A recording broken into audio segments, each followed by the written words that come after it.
В данном видео вы узнаете, как главный герой игры Метро 2033 Артем женился на самой красивой девушке московского метрополитена – Анне. Как они познакомились? Почему Аня полюбила Артема и какой был первый год их семейной жизни? Вы на канале Барта. Я бы очень хотел попросить вас сразу подписаться на канал, это очень помогает в продвижении видео, а в его качестве не сомневайтесь. Все будет круто, гарантирую.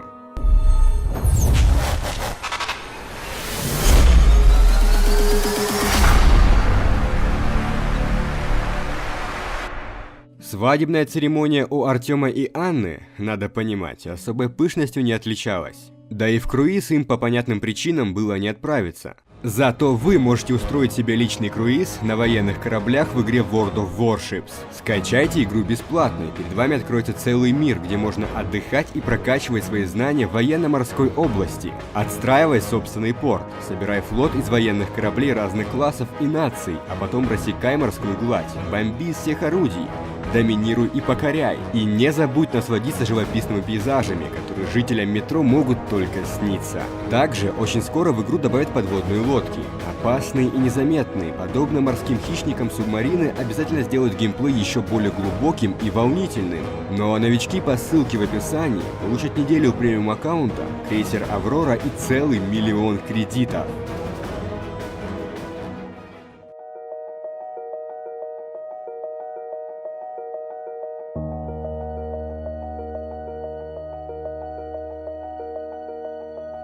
Детство Артема и Анны прошло очень трагично. Они оба родились до ядерной войны и застали апокалипсис, когда им было примерно по 4 года. У Артема не было папы, и в Москве он жил только с мамой.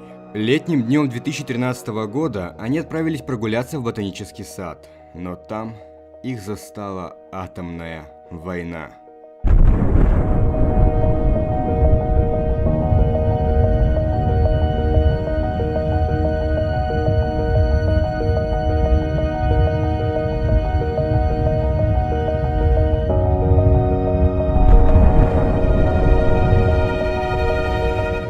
Им повезло, Артем вместе с мамой были в метро, когда ядерные ракеты падали на Москву. Маленькой семье удалось укрыться на станции Тимирязевская, но радость от спасения была недолгой. Всего через год на станцию соседних тоннелей обрушилось огромное полчище крыс.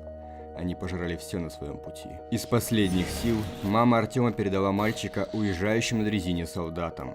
После того, как Артем потерял маму, он не разговаривал несколько месяцев. Так Артем попал к Александру Сухому, ставшему мальчику отчимом и единственным родным человеком во всем мире. Артем, послушай меня, сынок. Я вижу, ты все на Хантера засматриваешься. Тоже хотел бы сталкером стать, наверное. Но у сталкеров, у них ведь другая жизнь. Они от природы суровые, жестокие даже. Ты не такой. В отличие от Артема, у маленькой Ани были и мама, и папа. Мельник уже был полковником, когда Анна была ребенком, и она его почти не видела. Все время он пропадал в горячих точках или на заданиях, приходя домой глубокой ночью. Военная профессия, помимо героизма, имеет еще и обратную сторону медали. Постоянный стресс, снять который помогает только алкоголь. Каждый вечер Мельник напивался до белой горячки и избивал свою жену. Аня испытывала постоянный страх и замыкалась в себе. Только в будущем она смогла открыть сердце Артему и рассказать ему, как прошло ее детство. Я тебе рассказывала, от чего мама умерла? Нет, конечно. Отец ее довел. Он тогда еще жестче был. Придет со службы, сапоги скинет, а у самого лицо все перекошено. Сразу к бутылке. Ругались много, все за закрытыми дверями. Потом пропадал. И пока его не было, она тоже прикладываться начала. Когда трезвая была, плакала. А как выпьет, мечтательная такая становилась. Уже в будущем Артем вместе с Мельником уничтожили мутантов черных, угрожавшим всему метро. Во время операции Тёма показал себя отличным бойцом, и полковник взял его к себе в Орден Спарта. Именно в нем и произойдет знакомство с Аней. Она выросла и пошла по стопам отца, стала профессиональным снайпером в Ордене. Первая встреча наших героев происходит на брифинге, когда Мельник рассказывает, что один из черных выжил, и на его уничтожение он отправляет Артема и Анну. Отношения поначалу совершенно не складывались. Аня постоянно задирала Артема и показывала свой вредный характер. Хватит пялиться на мою задницу, кролик. Не для тебя цвету. Она не пыталась таким образом привлечь его внимание. Напротив, она действительно поначалу испытывала к Артему презрение. И дело здесь вот в чем. У полковника Мельникова был самый близкий друг, с которым он основал Спарту в первые годы после ядерной войны. Это Хантер, в прошлом американский морской пехотинец. Он регулярно приходил в гости к Мельнику и олицетворял собой для Ани такую силу и мощь, что она просто не могла не влюбиться. Но Хантер погиб. И можно сказать, что в его смерти виновен Артем, потому что он погиб, когда спасал его родную станцию. Мы должны уничтожить эту угрозу. Любой ценой.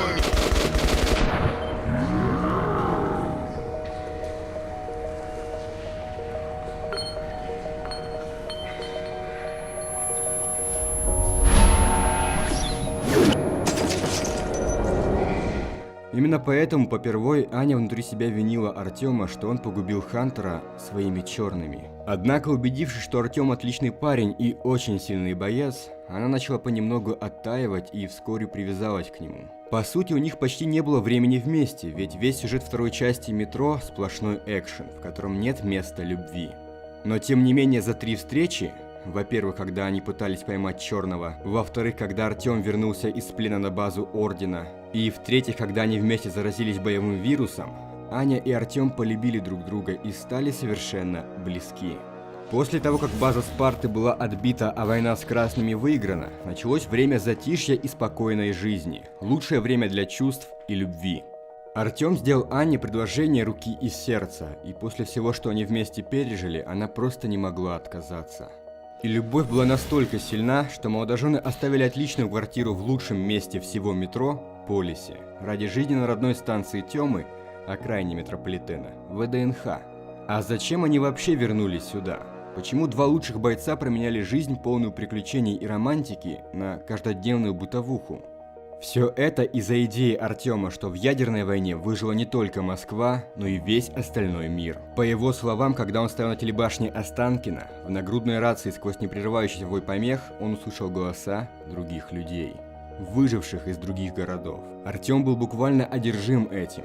Каждый день вместе с огромной рацией он выходил на поверхность, забирался на 46-й этаж высотки и пытался поймать радиосигналы выживших.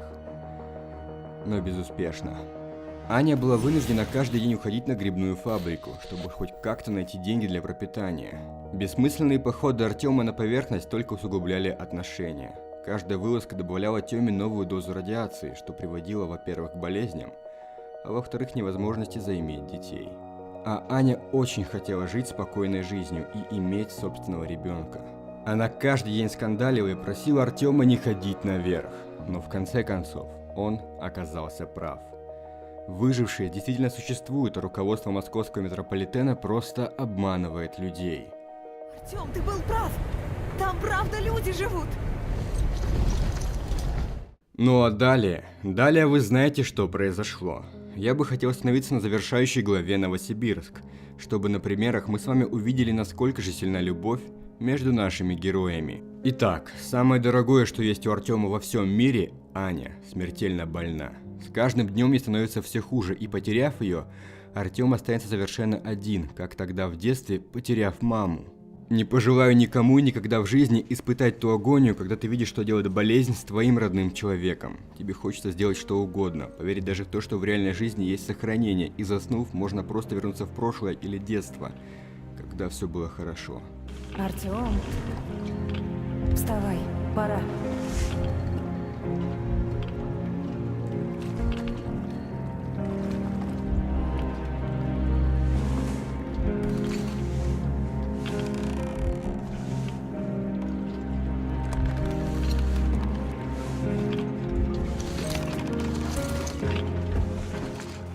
Эта мысль сжирает тебя изнутри. Ты превращаешься в настоящего параноика с мыслями только об одном человеке. Тебе уже нет дела ни до чего, тебя ничего не радует, ты хочешь услышать только одно.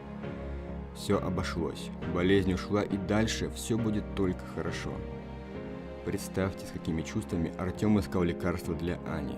Это теперь его главная цель в жизни. Здесь. Мертвый город пустил свои объятия и обнажил перед Артемом свои промерзшие костлявые внутренности.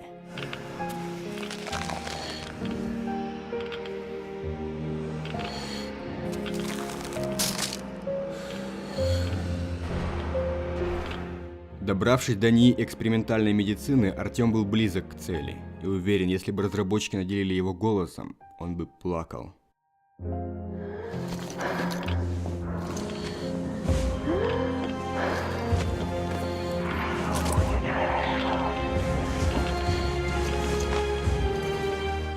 Пробираясь по разрушенным этажам, наступая на кости мертвецов, Артем приближается к цели. И я не знаю, испытывал ли подобные чувства Глуховский, но он до такой точности передал момент отчаяния, когда Артему в каждом трупе, за каждым углом мерещится Аня.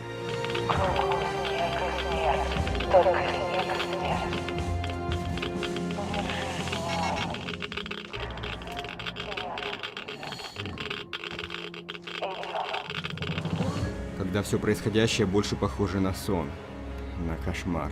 Она зовет его, пропадает и исчезает, говорит, что больше не выдерживает.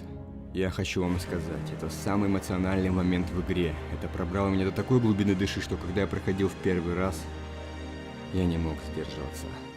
Очень натуралистично переданы видения, звуки и плач. В такой момент хочется просто выть волком от тоски. Ты ничего не нашел, милый?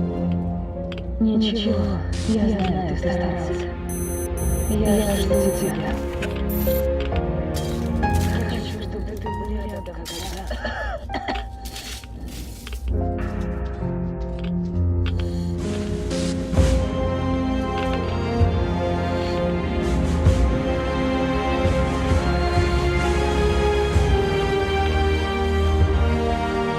Ты здесь. Так хорошо.